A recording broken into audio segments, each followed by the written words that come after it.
Rain drummed against the windows of Romano's Italian restaurant in downtown Chicago, creating a soundtrack for what should have been a celebration.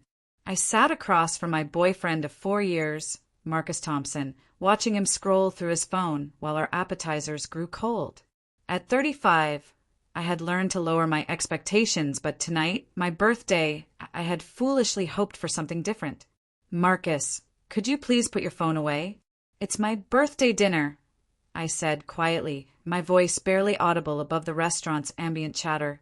I adjusted my black dress, the one I'd bought specifically for tonight, hoping it would make me feel confident despite the extra weight I'd gained over the past year. Marcus looked up with irritation. Sarah, this is important. The guys are planning next weekend's fishing trip. You know how hard I work. He didn't even bother to lower his voice, and I felt the familiar heat of embarrassment creep up my neck as other patrons glanced our way. Our 3-year-old daughter, Emma, sat in her high chair between us, quietly coloring in her book with the crayons the restaurant had provided. My heart ached watching my daughter's innocent concentration, wondering what kind of relationship dynamic she was already absorbing. I know you work hard, I replied, reaching over to cut Emma's chicken into smaller pieces. But tonight should be about... About what, Sarah? About you. Marcus's voice carried a tone that made my stomach clench. You want to talk about appreciation? Let's talk about how my mother calls me every day asking when I'm going to find someone who actually takes care of herself. The words hit me like a physical blow. I looked around the restaurant, hoping no one had heard. But the couple at the next table had definitely noticed. The woman gave me a sympathetic look that somehow made everything worse. Marcus, please. Emma is right here, I whispered, fighting back tears. Emma needs to understand reality. She needs to see that in relationships, people need to earn respect. And honestly, Sarah, you should be grateful I stay with you. Look at yourself. Look at what you've become. The restaurant seemed to disappear around me as his words echoed in my mind. I looked down at my hands, then at Emma, who had stopped coloring and was staring at her father with wide, confused eyes. Mommy's sad, Emma asked in her little voice, reaching out to touch my hand. Something inside me clicked.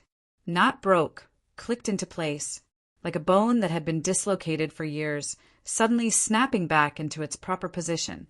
I looked at my daughter, then at Marcus, then back at Emma. No, sweetheart. Mommy isn't sad. Mommy is awake. I stood up, my chair scraping against the floor. My hands were shaking, but my voice was steady. Emma, baby, we're leaving now. Where are you going? Marcus demanded, looking genuinely surprised. Sarah, sit down. You're making a scene. I'm making a scene? I laughed, and it was the first genuine laugh I'd had in months. Marcus, you just told me I should be grateful you stay with me. At my birthday dinner, in front of our daughter. I gathered Emma's coloring book and crayons, my movements deliberate and calm. Emma, sweetie, say goodbye to Daddy. We're going to have a little adventure. Sarah, you can't just leave. Be reasonable. I was just being honest. Someone needs to motivate you to... To what? To shrink until I disappear completely. I lifted Emma from her high chair, noticing how my daughter immediately wrapped her arms around my neck. I'm done shrinking, Marcus. I walked out of the restaurant into the Chicago rain, Emma's small body warm against my chest. Behind us, I could hear Marcus calling my name, but I didn't turn around. The rain soaked through my dress in seconds, but I felt more alive than I had in years. Mommy, where are we going? Emma asked, her voice muffled against my shoulder. I don't know yet, baby, but we're going to be okay. 3 weeks later, I was in the cramped guest room of Rachel's Lincoln Park apartment, folding Emma's clothes into a suitcase. The room had served as our refuge since that night at Romano's, but I knew we couldn't stay much longer. Rachel had been incredibly generous, but her one-bedroom apartment wasn't designed for 3 people. Are you sure about this? Rachel asked from the doorway, holding 2 cups of coffee. Moving to Portland is a big step. You've never even been there. I accepted the coffee, gratefully. I've been researching online. The cost of living is lower than Chicago and there are good schools. Plus, it's far enough away that Marcus won't show up unexpectedly. That was a real concern. Marcus had been calling and texting constantly since the restaurant incident, alternating between apologies and threats. Yesterday, he'd shown up at Rachel's building demanding to see Emma. Rachel had threatened to call the police, but I knew this was just the beginning. What about work? Rachel pressed. You haven't had a job in 3 years. I'll figure it out. I have some savings, and I can always go back to marketing. Maybe freelance at first. I folded one of Emma's little dresses, remembering how excited I'd been to buy it for her first day of preschool. Now Emma would be starting over in a new city, with new people, because her mother had finally found the courage to leave. Emma was in the living room, playing with the toys Rachel had bought for her. She'd been unusually quiet since the restaurant incident, and I worried about the impact all this upheaval was having on my daughter. Sarah, Rachel said gently, I need to ask you something, and I want you to be honest with me. I looked up from the suitcase, recognizing the serious tone in my friend's voice. How long has he been talking to you like that? The way he did at the restaurant. My hand stilled on Emma's pajamas. A while. It got worse after Emma was born. He said I'd let myself go, that I wasn't the woman he'd fallen in love with anymore. And his mother, she's complicated, never liked me, always made comments about my weight, my clothes, how I kept house. Marcus said she was just old-fashioned, that I should try harder to win her over. I laughed bitterly. I actually believed that for a while. I thought if I just tried harder, lost weight, kept the house cleaner, cooked better meals, maybe she'd accept me. Sarah, you know that's not how it works, right? You can't earn love and respect by making yourself smaller. I know that now, but when you're in it, when it's your daily reality, you start to believe that maybe they're right. Maybe you are the problem. I picked up Emma's favorite stuffed elephant, the one she'd had since she was a baby. You know what really woke me up? It wasn't what he said to me. It was watching Emma's face when he said it. She's 3 years old, Rachel. She's absorbing all of this.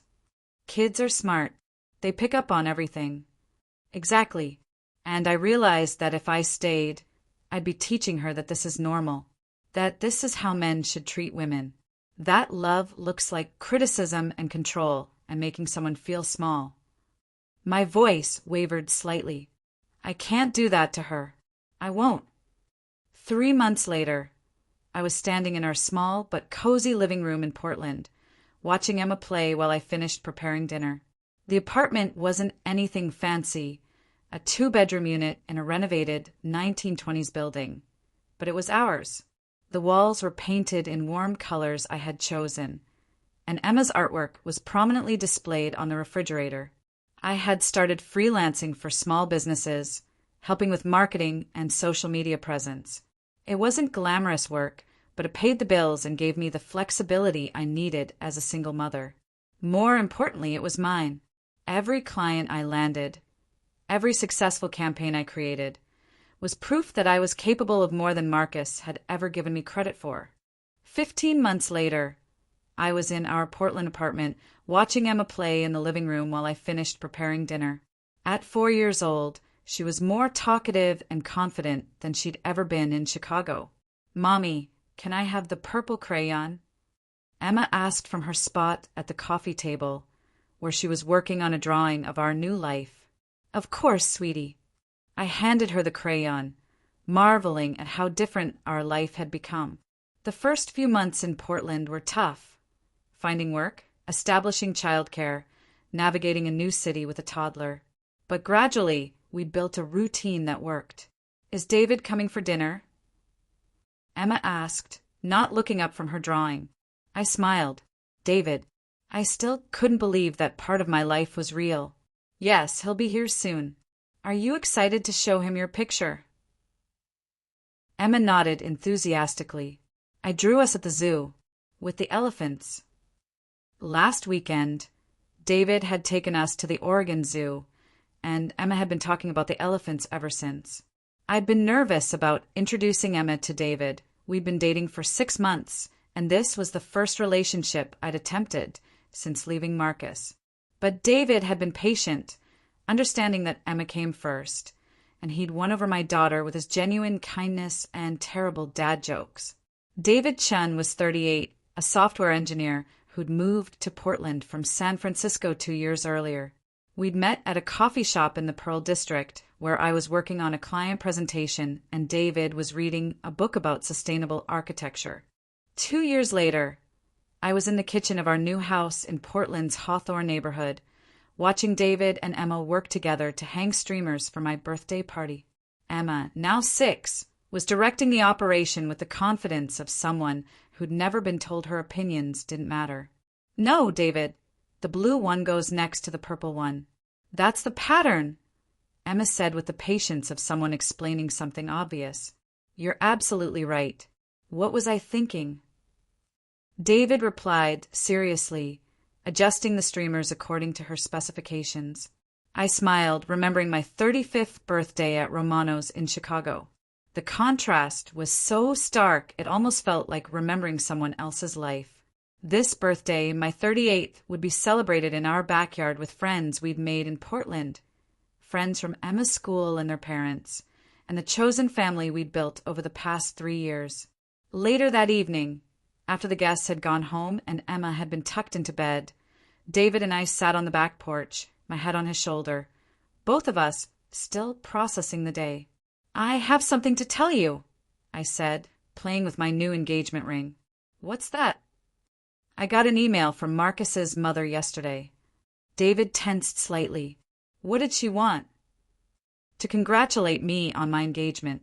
Apparently, Emma mentioned it during one of her video calls with Marcus, and he told his mother." I laughed at the absurdity.